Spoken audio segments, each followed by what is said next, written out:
आता आपण पुरीसाठी पीठ मळून घेऊया. त्यामध्ये लागणारे साहित्य: थोडा जिरा, थोडा ओवा, थोडे मीठ आणि 1-1.5 चमचा तेल. पुरीचं पीठ मळून झालेलं आहे. असं घट्ट पीठ मळायचं.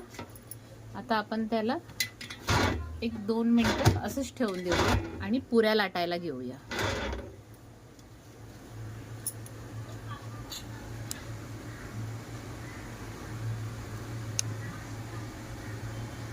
पुरीसाठी तेल ठेवलं आहे. तेलामध्ये टूथपिक टाकलेले आहे आणि थोडं मीठ टाकलेलं आहे, जेणेकरून पुरीमध्ये तेल जास्त शिरणार नाही. थोडं कमी तेल लागेल पुऱ्यांना, त्यासाठी टूथपिक टाकलेले आहे. आता आपण पुऱ्या इथे लाटायला घेतलेल्या आहेत. आता आपण त्या लाटूया आणि मस्तपैकी तेलात फ्राय करूया, तळून घेऊया.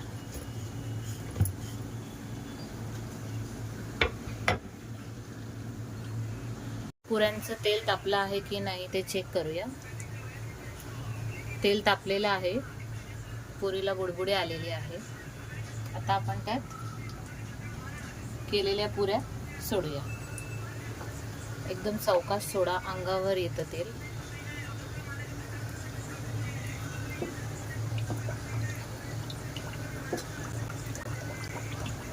आपल्या कढईमध्ये जेवढ्या जमतात तेवढ्या सोडा.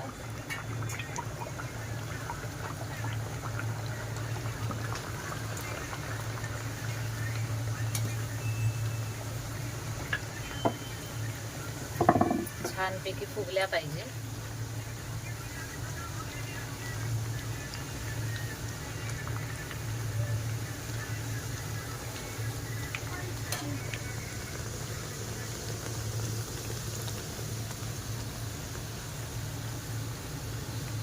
अशा टम्म टम्म.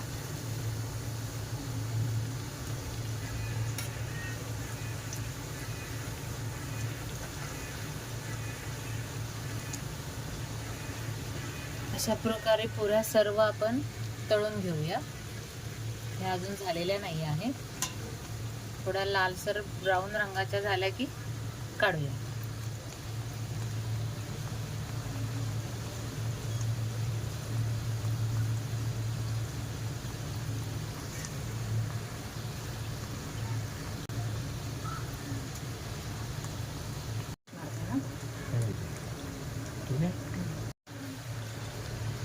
अशा लाल पुऱ्या करायच्या.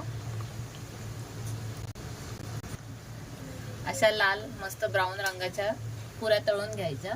अशा टम्म फुगेपर्यंत मस्त, कच्च्या ठेवायच्या नाही. आणि आता आपण अशाच बाकीच्या पुऱ्या तळून घेऊया छानपैकी मस्त. चला तर आपल्या बघा पुऱ्या तळून झालेल्या आहेत. मस्तपैकी छान लाल कलर येईपर्यंत मस्त तळलेल्या आहेत आम्ही. आता आपण श्रीखंड पुरी खाणार आहोत. श्रीखंड पुरी